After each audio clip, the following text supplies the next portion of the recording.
We import $20 billion every year for diesel oil. So can you imagine the savings we will have when we will switch to biofuel? Dengan menjadikan CPO kita ke B30, kita menghemat kurang lebih 110 triliun rupiah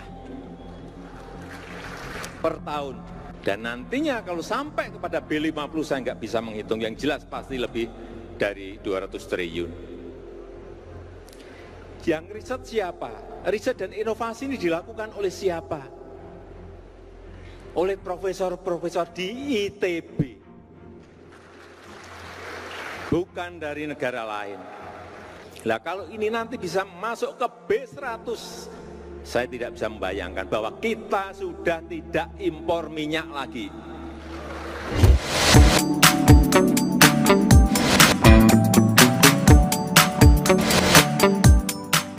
Jangan lagi kita mengekspor CPO ini terus-terusan. Harus mulai kita rubah kepada barang setengah jadi atau barang jadi. Ini yang telah kita lakukan. Karena kalau tidak, kita selalu dimain-mainin oleh pasar. Uni Eropa memunculkan isu tidak ramah lingkungan. Sebetulnya apa sih mereka ngomong seperti itu? Karena sawit ini bisa lebih murah dari minyak bunga matahari yang dihasilkan oleh mereka. Ini hanya perang bisnis antar negara, perang ekonomi antar negara, tapi dipakai alasan terus. Kayak nggak apa-apa, kamu nggak beli CPO kita tidak apa-apa, karena sekarang kita telah menjadikan CPO kita, minyak kelapa sawit kita menjadi B20 dan tahun ini sudah B30. We want to go green in a very quick way. We want to produce our diesel from palm oil, and this will be a very strong growth driver. Cita-cita Indonesia untuk menjadi negara yang berdikari dan berdaulat semakin menuju kenyataan. Sebagai negara besar yang memiliki potensi luar biasa, Indonesia mulai berhenti ketergantungan dengan produk-produk negara lain. Kita semua tahu jika Indonesia yang kaya ini sudah sering bergantung dengan negara kecil untuk memenuhi kebutuhan dalam negerinya. Seperti halnya bahan bakar minyak atau BBM yang harus impor dari Singapura. Hal inilah yang membuat defisit transaksi berjalan Indonesia membengkak. Hingga saat ini, angka yang harus dikeluarkan Indonesia untuk mengimpor BBM, khususnya solar, mencapai 20 miliar dolar Amerika Serikat atau setara dengan 318,8 triliun rupiah per tahunnya. Karena itulah Indonesia mulai beralih dari penggunaan energi fosil khususnya dari BBM pada sumber energi yang lebih bersih seperti menggunakan bahan bakar yang berbasis nabati atau biofuel. Biofuel merupakan bahan bakar ramah lingkungan yang berasal dari biomasa, mulai dari berbasis tanaman seperti kelapa sawit, limbah pertanian, limbah hewani, dan lain-lain. Produksi renewable biofuel dilakukan melalui green refinery atau kilang hijau yang di dalamnya melewati berbagai proses seperti menghilangkan pengotor, reaksi kimia konversi untuk memperbaiki sifat jelek pada biomass feed dengan menggunakan bantuan katalis dan gas hidrogen. Saat ini, Indonesia telah memproduksi BBM dalam bentuk biodiesel dari sawit. Biofuel yang dihasilkan dari minyak nabati merupakan alternatif yang menjanjikan untuk bahan bakar fosil. Bahkan program biofuel ini telah dinilai sukses karena mampu mengurangi kebutuhan akan impor minyak. Maka Indonesia akan lebih menghemat pengeluaran jika beralih pada sumber bahan bakar nabati ini. Berdasarkan data yang dihimpun Energy Institute, Indonesia tercatat sebagai produsen biofuel terbesar ketiga secara global yang telah memproduksi biofuel sebanyak 174.000 barel setara minyak per hari atau BOEPD pada tahun 2022. Indonesia berdiri sebagai salah satu produsen biodiesel terbesar di dunia. Sebagai pemimpin global dalam produksi biodiesel, Indonesia mendapat manfaat besar dari sumber daya minyak sawitnya yang melimpah. Memanfaatkan posisinya sebagai produsen minyak sawit terbesar di dunia, Indonesia secara efisien memanfaatkan sumber daya ini dalam produksi biodiesel, sehingga menetapkan standar global untuk biofuel berbasis minyak sawit. Hal inilah yang kemudian ingin juga dilakukan oleh pemerintahan Malaysia.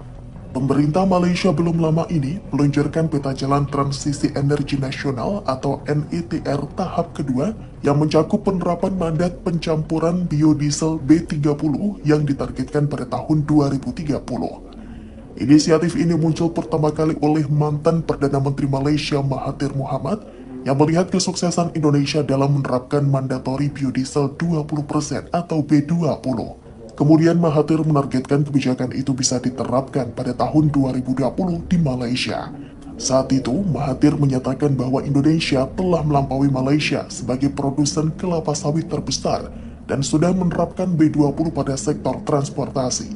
Sementara itu, Malaysia baru menerapkan B7 pada sektor transportasi dan baru meningkatkannya menjadi B10 pada Februari 2019 lalu. Sementara itu, produksi biodiesel Indonesia semakin menunjukkan pertumbuhan yang luar biasa, menunjukkan industri yang kuat yang mampu memenuhi permintaan domestik dan global. Dengan kapasitas yang sangat besar, menunjukkan kesiapan Indonesia untuk memenuhi permintaan biodiesel yang terus meningkat. Mandat biodiesel nasional Indonesia dilaksanakan secara efisien oleh raksasa energi milik negara Pertamina bersama dengan beberapa perusahaan swasta untuk memastikan distribusi yang luas di seluruh negeri. Pertamina sendiri terus menggenjot produksi bahan bakar nabati dalam rangka mendukung target net zero emission 2060. Untuk di kilang Cilacap sejauh ini telah berhasil memproduksi 3.000 barel per hari. Hasil produksi di Cilacap tersebut telah digunakan dalam berbagai event internasional seperti untuk generator di G20 hingga Formula E. Selain di Cilacap, Pertamina juga akan meningkatkan pasokan diesel berbasis CPO atau green diesel dari Dumai dan juga Pelaju, sehingga bisa menjamin keberlanjutan program biodiesel dan konsisten mengurangi impor bahan bakar minyak atau BBM. Saat ini Indonesia terus memperluas inisiatif pencampuran biodieselnya. Dimulai dengan industri kewajiban sektor publik atau PSO, program ini diperluas ke program B20 secara nasional pada tahun 2018, diikuti dengan peningkatan ke program B30 pada bulan Januari 2020. Pada bulan Agustus 2023, Indonesia semakin meningkatkan tingkat pencampuran menjadi 35% di seluruh wilayah. Pemerintah Indonesia secara aktif berupaya untuk melampaui tingkat pencampuran sebesar 35%. Pada bulan Mei 2023, pemerintah Indonesia memulai pengujian 50% campuran solar terbarukan yang secara khusus menargetkan alat berat yang digunakan di sektor pertambangan. Keberhasilan implementasi program B30 yang mewajibkan penggunaan campuran biodiesel sebesar 30% dalam bahan bakar diesel menunjukkan komitmen Indonesia terhadap energi terbarukan dan peran utamanya dalam inisiatif biofuel global. Meski sempat mendapat jegalan dari Uni Eropa, nyatanya bahan bakar nabati asal Indonesia laku keras di Eropa. Direktur Utama PT Kilang Pertamina Internasional atau KPI Taufik Aditya Warman mengatakan, setidaknya Pertamina telah ekspor 15.000 metrik ton biodiesel ke Eropa di tahun 2020. Hal ini membuktikan bahwa upaya pemerintah dalam mendorong energi baru terbarukan atau EBT sudah di jalur yang tepat. Mandat ini telah menghasilkan peningkatan signifikan dalam konsumsi biodiesel dalam negeri, mengurangi ketergantungan Indonesia pada bahan bakar fosil, dan meningkatkan ketahanan energi. Pemanfaatan minyak nabati dalam biofuel juga turut berperan dalam memberikan kesempatan kepada masyarakat, terutama petani lokal, untuk turut serta dalam rantai pasok industri ini.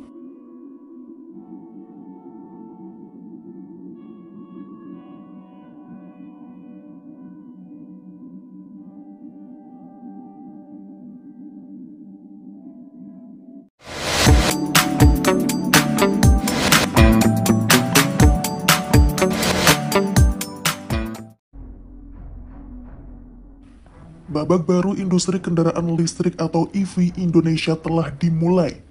Gebrakan yang mengguncang dunia itu adalah pabrik sel baterai EV pertama dan terbesar di Asia Tenggara.